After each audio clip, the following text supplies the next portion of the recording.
તો અન્ય એક મહત્વના સમાચાર મળી રહ્યા છે। નજર કરીએ મહત્વના સમાચાર પર। પ્રાંતિજના મજરા ગામે અથડામણ મામલે નવો વળાંક સામે આવ્યો છે।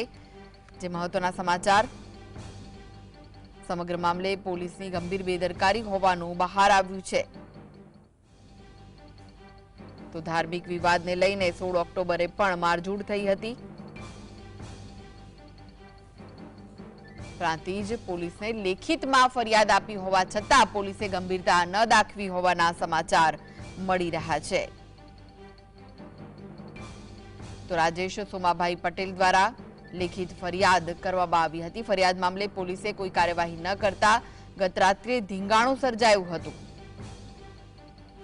વાહનો મકાનો સહિતની વસ્તુઓને નુકસાન પહોંચાડવામાં આવ્યું, તોડફોડ કરવામાં આવી હતી, જે અથડામણ થઈ હતી।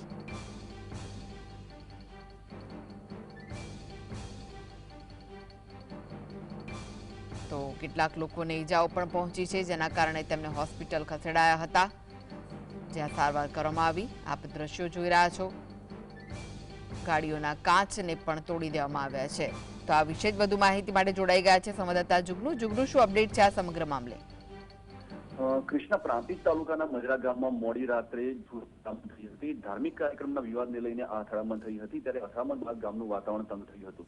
કેટલાક તત્વોએ કારોમાં આગ ચંપી કરી હતી। 40 થી વધુ કારોને નુકસાન પહોંચ્યું હતી, મકાનોમાં તોડફોડ કર્યા હતા, ઘર આગળ ઉભેલી ગાડીને પણ નુકસાન પહોંચાડ્યું હતું। ત્યારે આ સમગ્ર મામલે પોલીસને જાણ થતા પોલીસના રાત્રે ખડકી દેવામાં આવ્યા હતા। Saputara LCB police, SOG police, Sabarkantha જિલ્લા પોલીસ વડા સહિતની પોલીસની ટીમો ત્યાં ઘટના સ્થળે પહોંચી હતી, થાળે પાડ્યો હતો। મતલબ એ છે કે અત્યારે હાલમાં પણ ભારે લાગણી જેવી પરિસ્થિતિ છે। ગામમાં પોલીસ ખડકી દેવાઈ છે। 30 થી વધુ લોકો ઘાયલ થયા છે, જેમને પ્રાંતિજ અને હિંમતનગર સિવિલ હોસ્પિટલમાં એડમિટ કરવામાં આવ્યા છે। જોકે આ સમગ્ર મામલામાં પોલીસની ભૂલ દેખાઈ આવી છે। મજરાના ગ્રામજનોએ 4 દિવસ પહેલા આ વાતની શક્યતા વ્યક્ત કરતી પ્રાંતિજ પોલીસ સ્ટેશનમાં અરજી કરી હતી, પણ પોલીસ દ્વારા કોઈ કાર્યવાહી કરવામાં આવી ન હતી। પોલીસનો ચાંપતો બંદોબસ્ત ગોઠવવામાં ન આવ્યો હોવાને કારણે રાત્રે મામલો નિષ્ક્રિય હતો।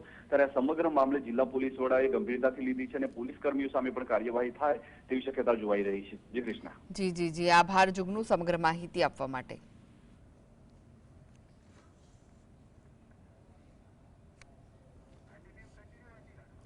તો સાબરકાંઠાના પ્રાંતિજ તાલુકાના મજરા ગામમાં દિવાળીના ધાર્મિક કાર્યક્રમને લઈને જુદા જૂથો વચ્ચે થયેલી બોલાચાલી ઘાતક અથડામણમાં ફેરવાઈ ગઈ।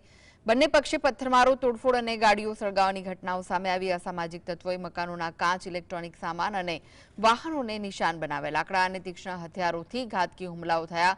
ઘટનામાં 28 થી વધુ લોકો ઇજાગ્રસ્ત થયા, જેમને પ્રાંતિજ તથા હિંમતનગર સિવિલ સહિત ખાનગી હોસ્પિટલોમાં ખસેડવામાં આવ્યા। ગામના સીસીટીવી ફૂટેજમાં તોડફોડના દ્રશ્યો સ્પષ્ટપણે જોવા મળ્યા।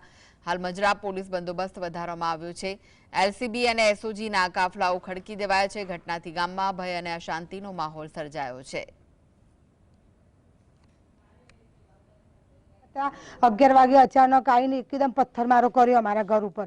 અમારી ગાડીના બધા કાચ તોડી નાખ્યા, અમારી બારીના કાચ તોડી નાખ્યા। અમે તો ઘરમાં હતા તે અમને પણ દેખાડો અમારા ઉપર પણ આવ્યો હતો અને એક્ટિવા ભાગી ગાલ્યું, બાઇક ભાગી ગાલ્યું અમારું, અને ગામમાં તો ઘણી ગાડીઓ ભાગી નાખી અને સળગાઈએ પણ દીધી। અંદર અમે તો બધા અંદર ઊંઘ્યા હતા, બૈરો છોકરો બધો, હું ખાલી ટીવી જોઈને બેસી રહ્યો હતો, એટલે આમ તો આખું ટોળું 11 વાગે આવી ગયું અને આ ગાડીને મારું એક્ટિવા બધું તોડી નાખ્યું અને ઘરના કાચ ને બધું તોડી નાખ્યું પથ્થર મારી।